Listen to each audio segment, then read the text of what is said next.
there's so many ways that we can better integrate these types of products into our lives. And where we see the future of innovation for our packaging developments is very much looking at consumer pain points, where consumers wish there was more convenience or more fluidity into where these products fit into their lives.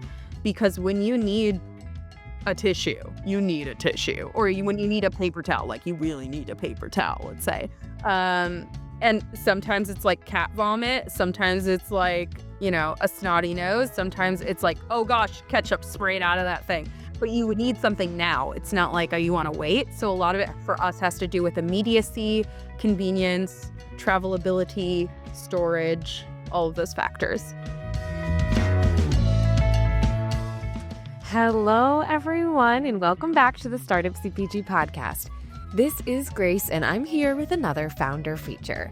Today, I'm talking to Zoe Levin, the self-dubbed toilet paper queen and founder of Bim Bamboo, a tree-free paper company that makes wiping away deforestation fun. With over 16 years of experience in the CPG industry, Zoe offers a treasure trove of valuable insights in this episode, including how to innovate around form factors, when to take on investment, and why it's so important to identify the message that will make consumers actually care. I hope you enjoy this episode, and as always, let me know what you think.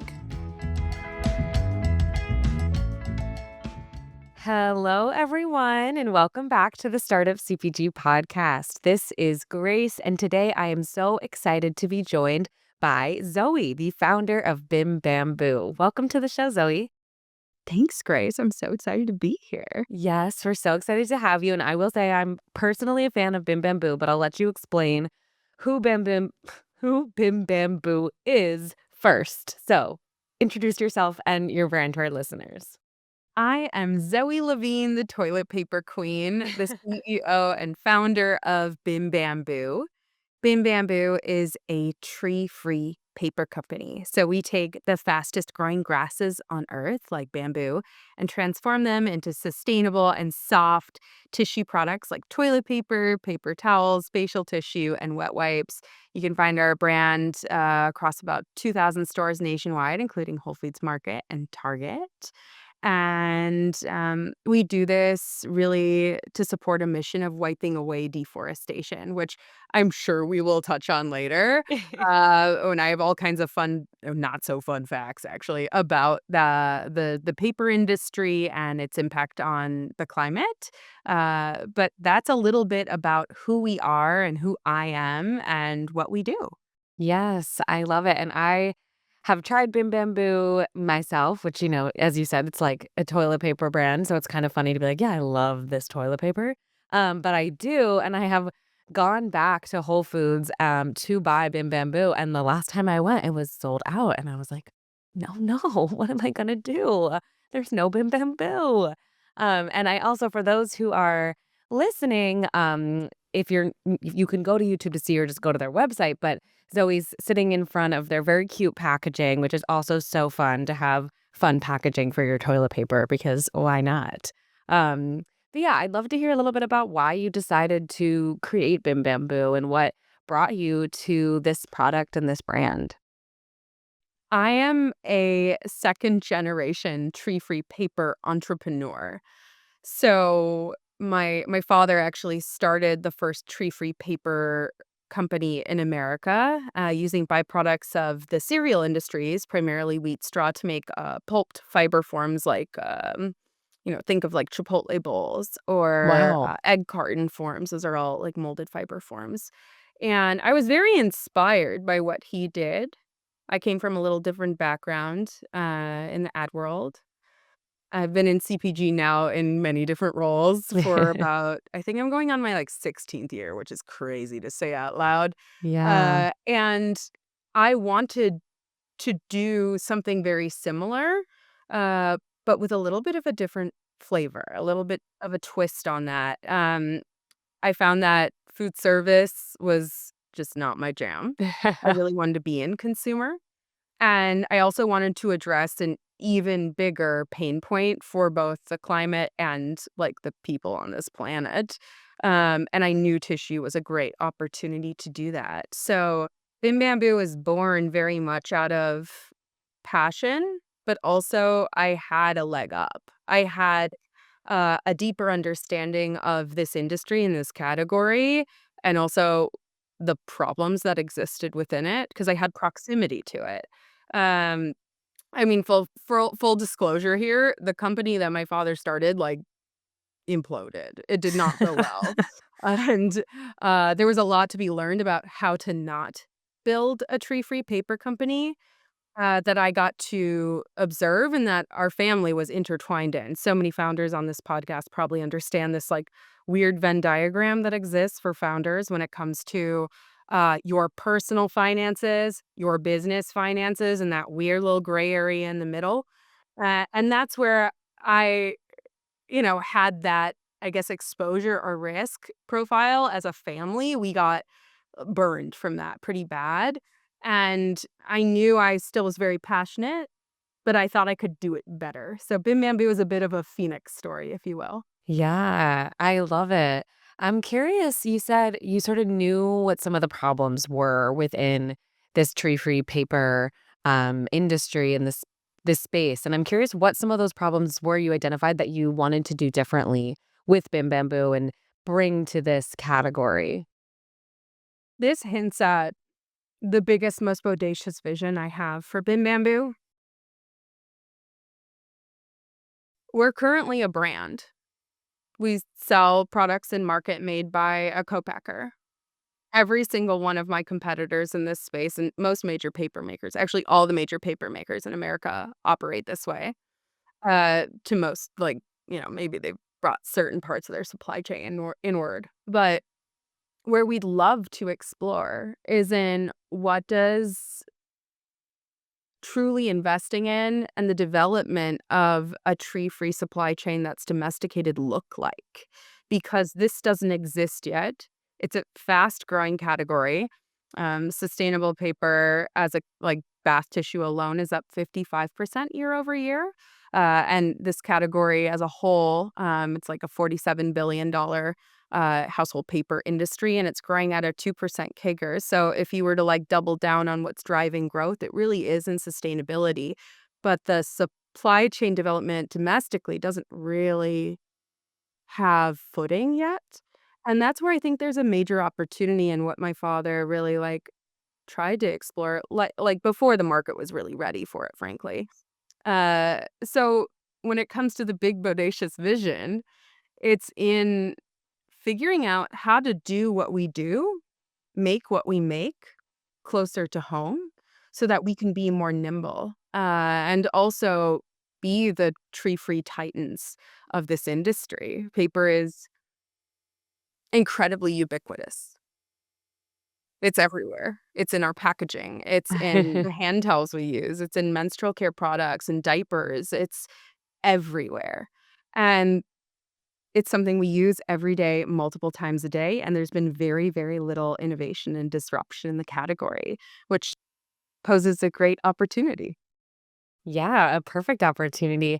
I'm curious, you're saying, all these places paper is used. How did you decide to do bath tissue as your sort of first product, if you will? Like, what was your strategy there, if there was one? Maybe you just really were interested in bath tissue. Grace, I'm here for the puns. I just wanna have a good time, and there's a lot of really crappy jokes I can make consistently and constantly that cheer me and everyone up. No, there's also a business case for this, but tissue, like, when I was walking down the paper aisle, I was like, "Oh my goodness. All I see is a forest wrapped in plastic." There were other categories that were getting faster adoption of more sustainable alternatives, yet the paper category remained the same, and I was like, "This is so boring." There's, like, no color, or if there is, there's, like, a giant creepy bear on the package that's, like, dancing their butt off at us in commercials, and, it seemed like, wow, out of everything here, 1, there's not, like, a gender factor. It's universal, and that was really important that we wanted to go for that biggest audience possible for us, and there weren't sizes. Which is also important, like, I've mentioned this before, but with nearly 16 years in CPG now, I've been all over the board, from, like, fish companies to, um, Sunkist and working with them, but, like, I really wanted something that had no shelf life. Like, it had no expiration date, it could just stay forever, I didn't wanna manage shelf life, and I also wanted something that didn't have sizes, because when you start to get into, like, menstrual care, diapers, stuff like that, you're inventorying sizes, and that was something I didn't wanna have to manage, but also the customer lifespan was something I took into account as well, where we were just looking for, okay, if there's an opportunity for innovation in, let's say, paper or let's say disposable hygiene products, if you will, or like personal care, what is that biggest pot possible? And where can we really innovate, whether that's just the substrate itself, the packaging design, which is another area that we really cut our teeth, and also form factors, which I'm happy to speak to later, and like how we take something so predictable like a toilet paper roll or facial tissue and bring new innovation through the physical form that product takes to be a little bit more convenient and fit in someone's life. Yeah, I do love the way you guys package the toilet paper in the box with the little handle. I think it's so cute and convenient, and I literally do carry it with the little handle out of the store. So I love that, but I would love to hear maybe now a little bit about those form factors, and I mean, I just said one probably, but I'd love to hear a little bit about how you are approaching that innovation for something, like you said, that's so predictable in our minds of, like, that's what toilet paper is, or this is how that comes. This, I think we could look through a couple different lenses. I'll speak to the handle right away. So, like, normally toilet paper's packaged as like most of us are purchasing it in gigantic poly bags that are heat sealed. And if you were to open that, sometimes you'll even find like smaller packs inside of that, also wrapped in plastic. And those rolls are super puffy. So you're dealing with like these jet puffed paper wraps, super bulky, really high cube shipping across the country. And they're things that we need and buy, like, literally every day. Like, this is a high replenishment category, and that means not just for the merchant or for the retailer or for the distributor, but also for us as consumers. And we were like, "Oh my gosh, where am I gonna store it? Takes up a lot of space. How am I gonna get it to my house?" The most, like, innovation we've seen is, like, when Target and 3M debuted these little, like, sticker handles on large pack sizes. So at Target, they I don't know if they do this anymore, but they had these, like, little stickers that is like a sticker on each end of a long piece of plastic, and they would apply it to a large bulky pack to give you a handle to carry that thing.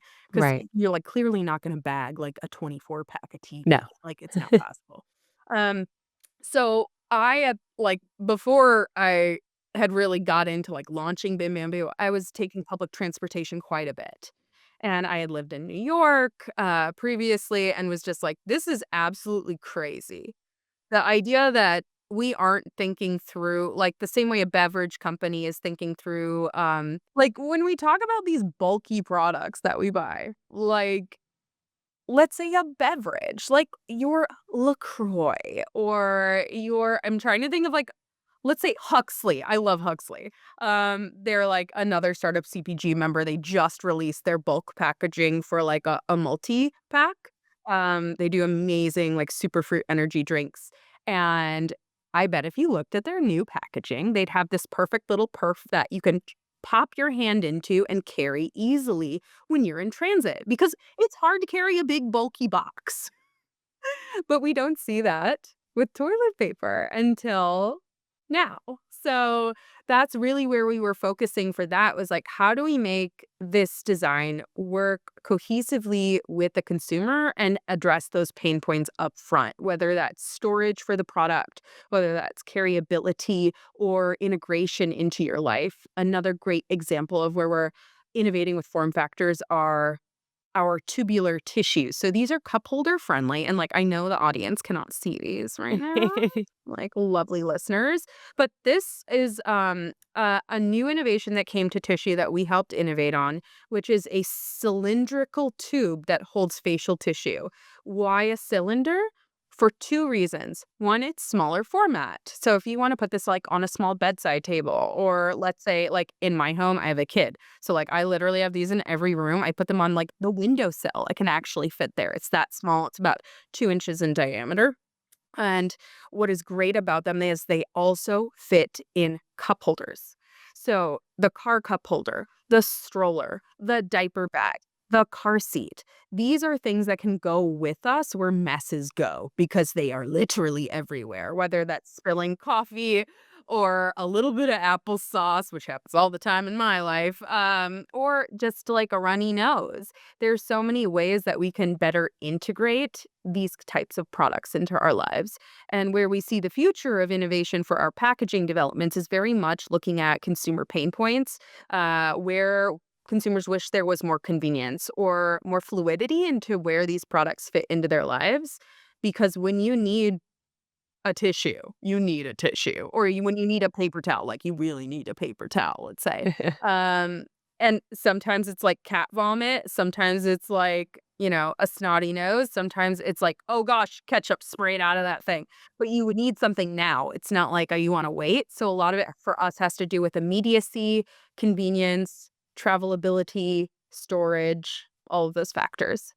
We'll be right back. All right, we've got a cool new opportunity for brands that are right for the fitness crowd. You know how it really costs a lot of money to get people to sample your product? Like doing demos in the store, you have to pay the agency, get them the product, same for field marketing. Well, great news, we've got a new partner, the Lift Box. It's America's top fitness subscription box, which goes out to 15,000 subscribers per month. You can get in the box. There's no cost to participate, and they actually help you out with some money to cover your cogs because they end up selling the boxes to their subscribers, which means the audience really values the products inside.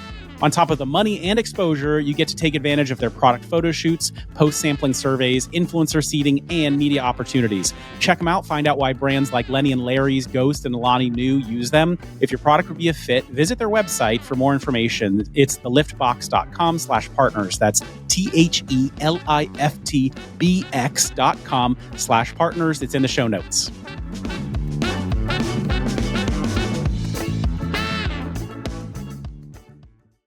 Yeah, I love it. It makes so much sense to me, and it's one of those things I think that you don't think about till you have it. Like, when I first realized it had a little the toilet paper had a little handle on it, I was like, "Oh my god, this is brilliant," but I've never thought of this before. I've just been, like, carrying bulky things of toilet paper and being annoyed, or they, like, don't fit in the bag or whatever. So, I love that you really thought about all the different ways that you could innovate in this category that, like you said, people kind of are used to what they're used to. I'm curious how when you were first starting out and getting Bim Bamboo like into retailers or just in front of customers, how did you kind of pitch Bim Bamboo to retailers in that it was innovating in this new category? And what was some of the response you had? I did it all wrong. I started Bim Bamboo with a focus on vulva health. So, like, I mean, I totally was, like, out of left field, like, this is, like, totally not the message for retail, right? I initially began with a Kickstarter campaign, and the Kickstarter campaign was like, "This is the first toilet paper made for vulvas because we use this more than like we use the women are using toilet paper like every day, multiple times a day, and we also are being exposed to a ton of toxic chemicals and likely have experienced issues with UTIs or yeast infections or general irritation. And no one's talking about this. Everyone's telling you, let's say, like, have you looked at like your sugar intake and candida? Are you wearing cotton underwear? Like what soaps are you using? Like all of that. But no one's talking about toilet paper. And it drove me crazy. So I initially started this company like for two factors. One was of course the sustainability, but it had to do with also the the actual fiber processing and how we were processing the tree fibers and the issues that came along with that for women's health. And that was like really where I started cutting my teeth and really like getting down to a super niche audience. So I developed this hypoallergenic formula using bamboo. Bamboo is the perfect material and substrate for this because it has antimicrobial qualities, has really long fiber forms, so it doesn't leave dust, or as I like to say, clitty litter behind. And I really narrowed down that audience. And then I was like, oh my gosh, this is totally not gonna be something I can scale and commercialize and grow with this level of niche audience. And we also found that our users, like our consumers, loved the sustainability factors as well. So we have these, like, I like to say, like a niche audience that's like diehard. They travel with Bim Bamboo in their purse across the world. On every trip they take, they are traveling with a roll of Bim Bamboo. They exclusively use it. They're highly loyal. And we also have people who are like, I love that you have plastic-free packaging. I love that you have clean formulas that I can trust for me and my family, and it's better for the planet and ultimately the people on it. So we took that scope, like my original vision, which was very much fueled by sustainability, but how do we get people to care and make a choice, was focusing in on the health story. And what we found is as we scaled into retail, that is not a story we can tell on the shelf. It is not something people want to learn about when they go to their local store and are like, oh my God, I have to buy toilet paper. What should I get? Like the last thing we even want to think about is like one, deforestation, and two is like health, especially health down under, which is a very like intimate care is a very sensitive subject for most people that is rarely talked about.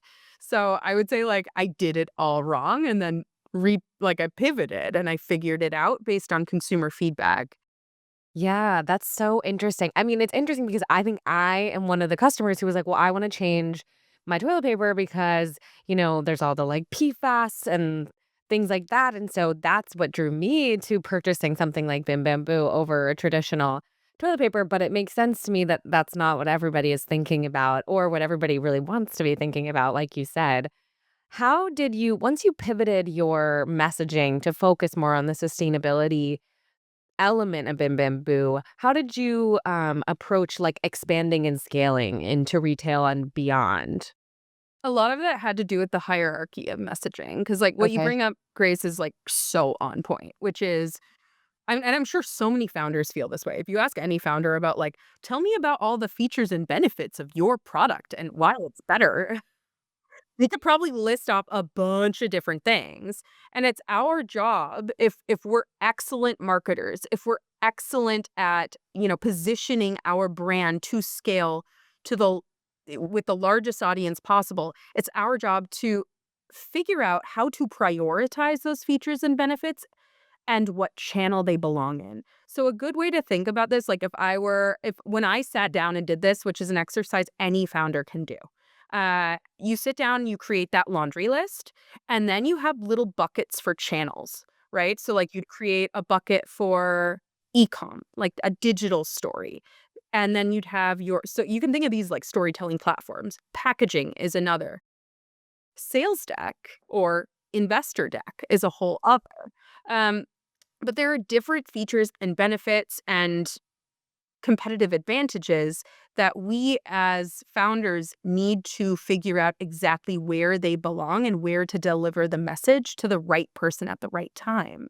And so that's what we did is we sat back and we said, okay, we have a lot. We have a big story to tell here between the sustainability factors, the fun and form factors, and also these health benefits, which like I'm glad that you're someone who cares about exposure to endocrine disruptors like BPA, PFAS, cancer causing like crazy chemicals, forever chemicals, formaldehyde, bleach, adhesives. These are all things used in typical paper products. And what we did is we kind of created that hierarchy for the brand and our messaging by channel and then created our packaging design and our sales deck and really it figured out what is that holistic way we can tell that story so that there are, if you will, Easter eggs to discover along the way. And this comes from really, if you were to zoom out as a founder to ask the question, what's going to make someone care? Why do they care? And how do you make someone care or notice you in 3 seconds, which is that, like, if you're lucky, you get the 3 seconds at shelf, right? The 3-second test. You, like, walk up and you're like, "Oh, what do I notice?" And the other is, how do I make someone care once I've made them pick it up? Once they've picked it up off the shelf or once they've added it to their cart, let's say, what is it that's gonna continue that journey? So we look at a lot of what we do and the scalability, right, and commercialization of an innovative, pioneering category, which is tree-free paper, and ask ourselves, what is the user journey that we're aiming for? And how do we deliver that with the highest potency and focus on retention? Because so many folks focus on, like distribution plays, right? Oh, we landed another 500 store chain. But we've found that we get the most success when we're able to double down on our retention and look at, like, if you will, LTV at the shelf, LTV with our consumers and our community, and really nourish those people. Like, I mean, we have this group of people. It's a great example of this. We call it beta butt testers. And our beta butt testers are exactly what it sounds like. They are beta testers that we run almost all of our product innovations through this lens to get that feedback, because we're interested in addressing multiple consumer mm, audiences and from different angles so that we can make sure that we have that user journey committed for scale. Um, because the target shopper is different than the Walmart shopper, and that's different than the club shopper, and that's very different than, let's say, the Whole Foods Market shopper and the e-com shopper that might be, like, vigorously Googling you. Like, they might be Googling, like, why I mean, this is one of our top search terms. I love this. I think I have this screenshotted. But, like, one of the drivers to our website was like, "Why does toilet paper keep getting stuck in my vag?" And I was like, "Oh my god, I'm here for you at 2 a.m. when you're Googling this." Or like, "Does toilet paper cause UTIs?" Right? You have to have these consumer journeys figured out in an omnichannel sense so that you can truly dovetail those opportunities into your audience growth. And that's how we're looking at this. So when it came to commercialization, I know this is like a roundabout way to get here, folks, but when it comes to the commercialization and scalability of a, a pioneering category like tree-free paper, where we really were focusing in the initial stages were, how do we get that shelf to really, really pop?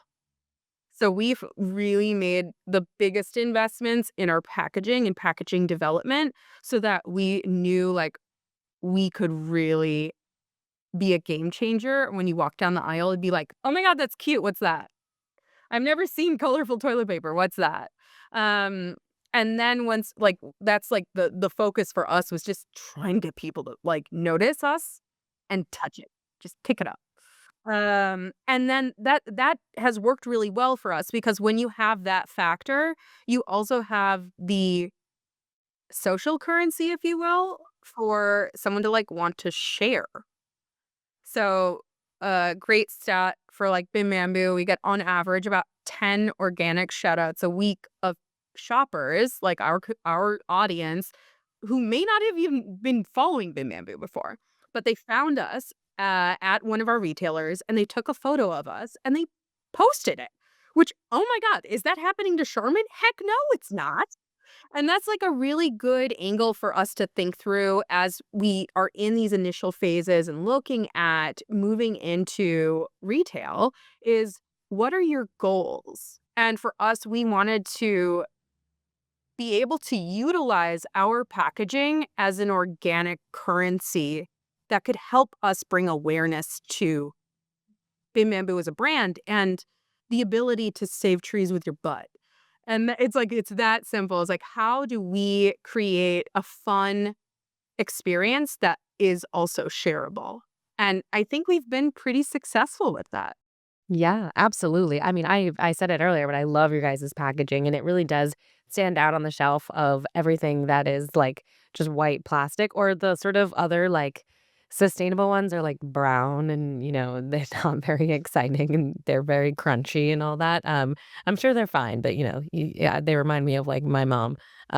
Which Yeah, and it's like the question of how do we make sustainability less beige? And also, I mean, another good thing that I could advise founders on is figure out like what are those pain points in your category? For us, sustainable tissue sucks. Like recycled paper has it's kind of like a rebrand of sandpaper. Like most people aren't like, I love recycled paper. Like when we think of nice toilet paper, we're thinking like quilted northern, Charmin. You're like this big, fluffy, like really plush roll. And recycled paper's always been at the bottom of the barrel. So divorcing ourselves from like that world of sustainability to a certain degree, right, is all around making sustainability a lot less beige and living life more colorfully.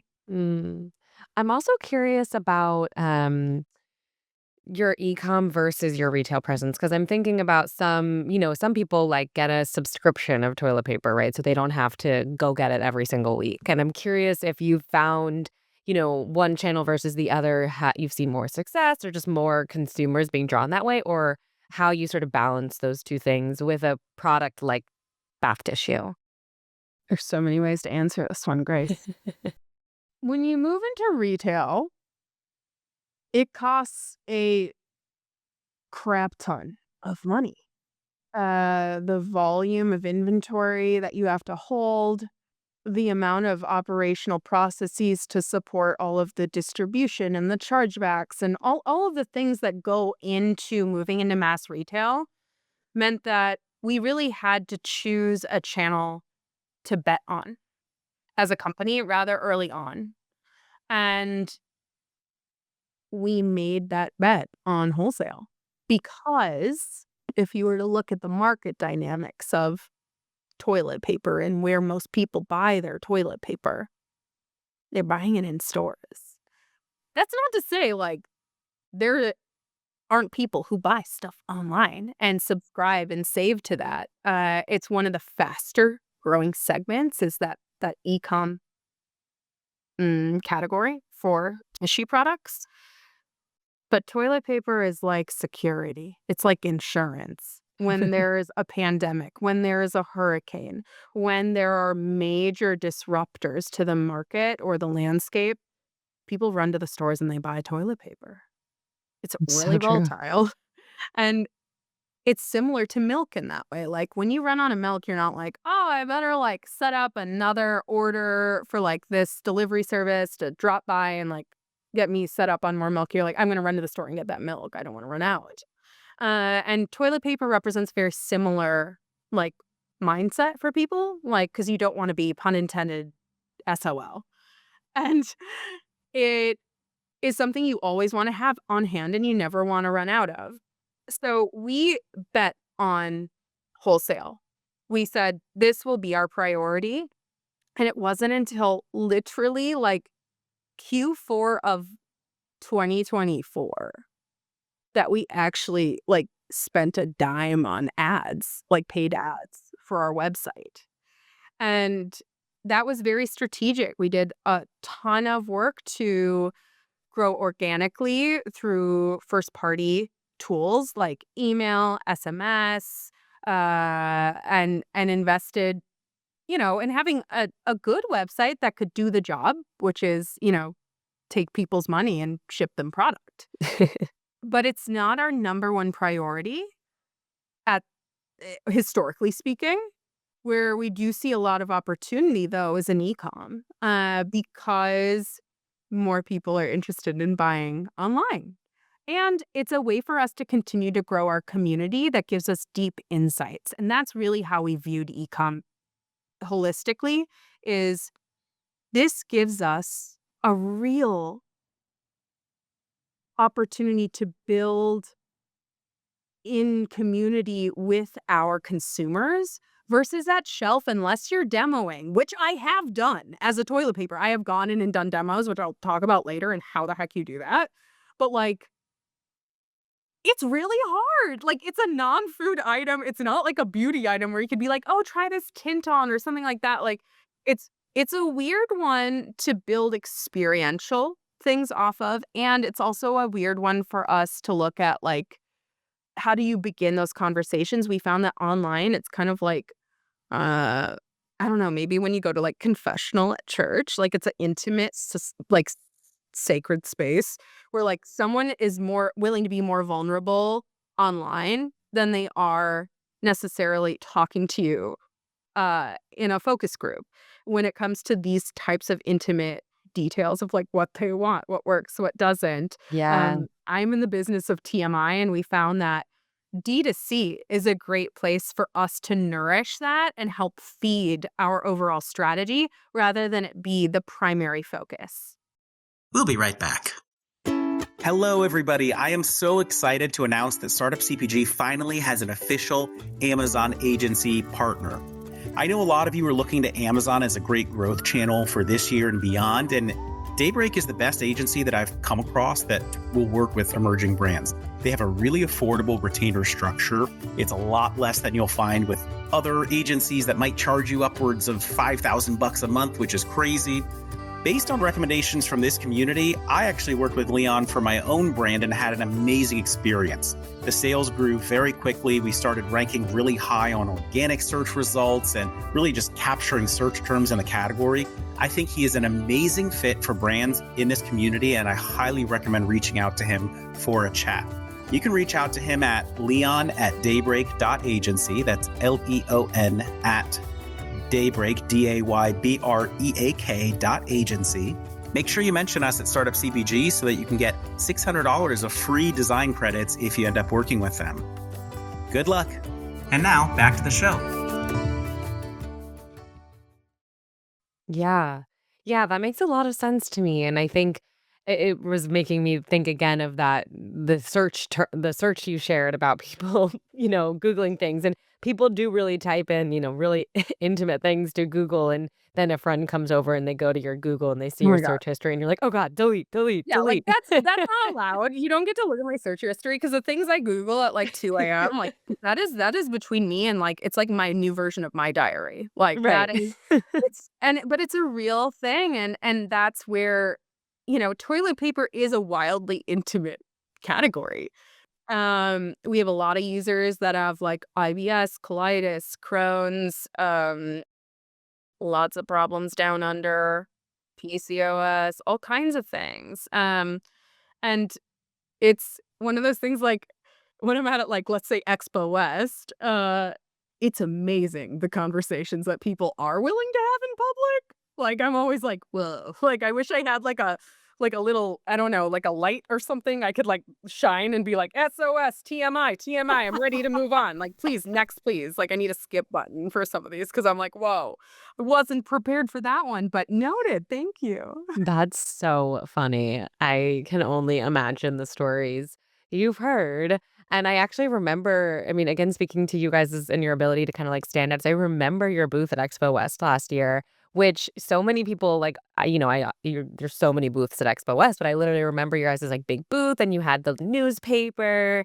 And you do a really great job, I think, of creating an experience, even with a product, like you said, that is not inherently like in the moment experiential because you do it in private.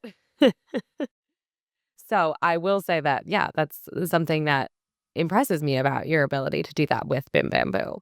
Thank you. It means Yeah. so much because that's really what we're here to do is, like, I heard, this is actually, like, it stuck with me, but yesterday I heard the CEO of Limonada Media speak at an event, and she said her brand's entire focus, their entire mission is to make life suck less.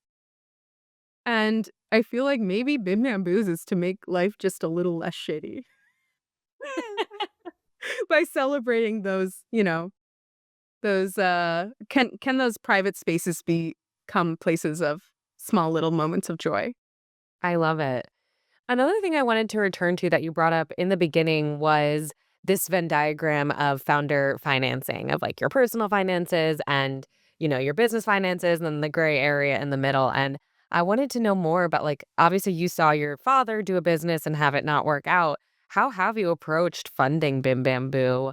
Knowing and maybe having seen some of the pitfalls of former businesses that you either witnessed or were, a part of.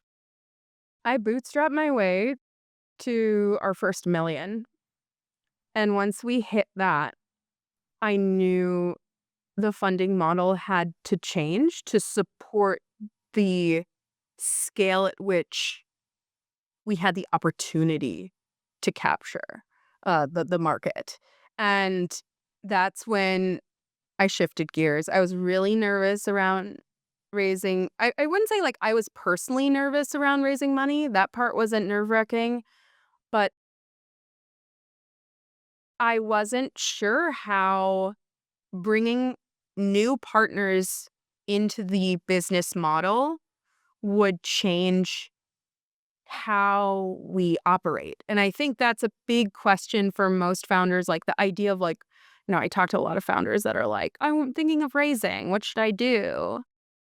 And the answer is almost always don't if you don't have to. So, how do you know if you have to? Is the real question. And that has to do with your pro forma. It has to do with your P&L and your balance sheet and your personal financial situation and how much exposure, how much liability, how much risk feels comfortable for you and your family. I add your family because if you are in a legal partnership, there are factors that do involve them. And it becomes a family business real fast for most of us, where you're like, oh my gosh, like, I've heard founders say this before, but my husband or my wife or my significant other is my lowest paid employee. And so much of our business decisions get wrapped up in that because in order to get an SBA loan, for example, you need to have some kind of asset that you can put on the line so the bank can leverage against it. So that may be a house.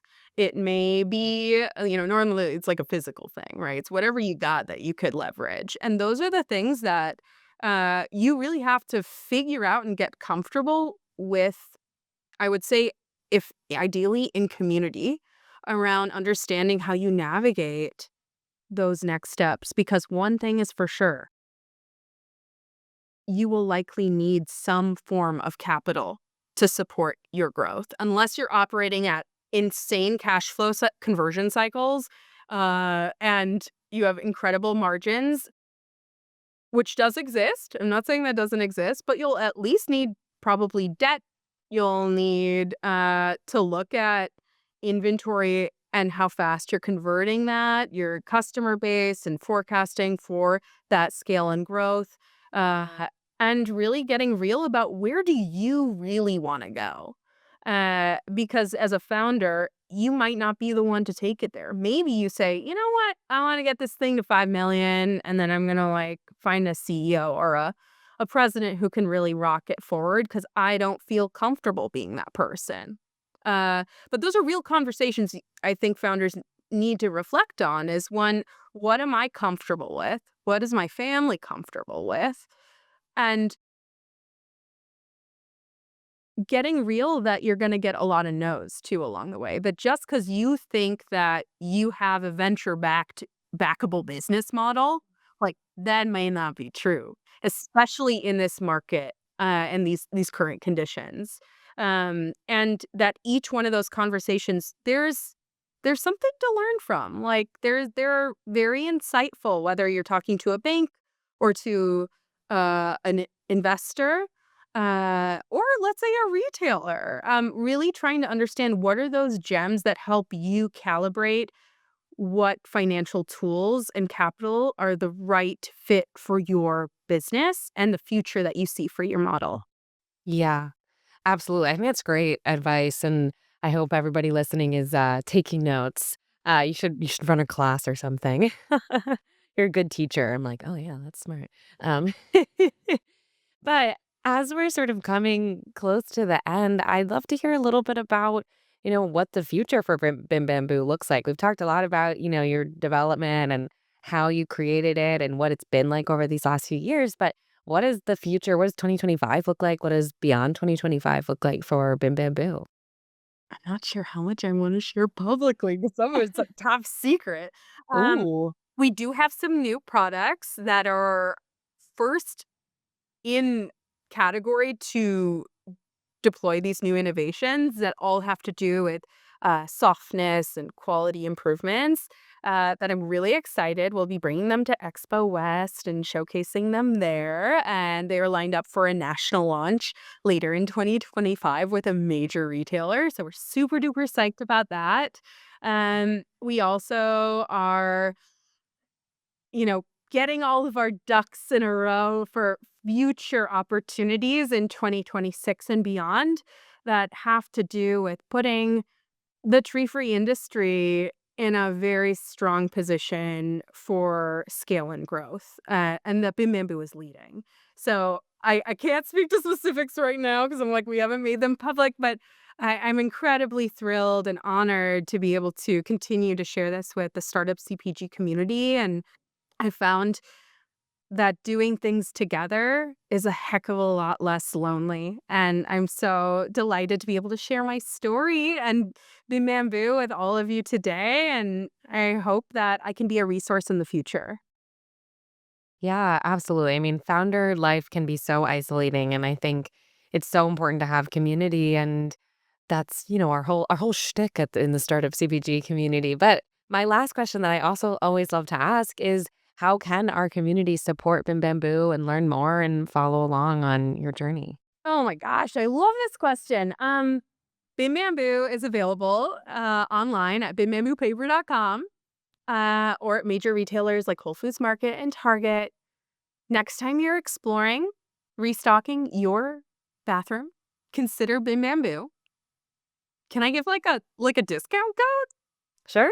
Okay, use Startup CPG for 20% off your first purchase on our website. Amazing. Let's do it. I was like, why not? I'm the boss, right? Who put me in charge? Yeah, you can make your own discount codes. Yeah, I that love it. or I think the other thing is like I love LinkedIn. I'm a total LinkedIn girly. It's absolutely changed my life. I have so many stories to tell about how LinkedIn has benefited both me and my business, which I can share for like another time. But for sure, connect with me on LinkedIn because it's where I'm most active. I publish a lot of resources, hot takes, spicy stuff. I kind of am political and outspoken there. And I love being able to learn about how I can help other people. So, like, that's a great place for me to stay in touch, generally speaking, outside of the Startup CPG Slack community.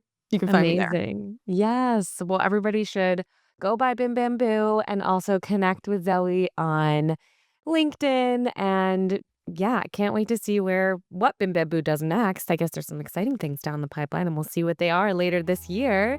But congratulations on everything. And it was such a treat to have you on the show, Zoe. Let the good times unroll. Thanks, Grace. All right, everyone. Thank you so much for listening. If you enjoyed this episode, it would help us out so much if you left a 5-star review on ratethispodcast.com/startupcpg. I am Grace Kennedy, the host of the Founder Feature Series, so feel free to add me on LinkedIn or reach out to me on Slack. I'm always on the hunt for new and exciting brands to feature. And if you're a potential sponsor who would like to appear on the podcast, please email partnerships@startupcpg.com. And finally, as a reminder for anyone listening, if you haven't already, we would love for you to join our community on Slack. You can sign up via our website, startupcpg.com.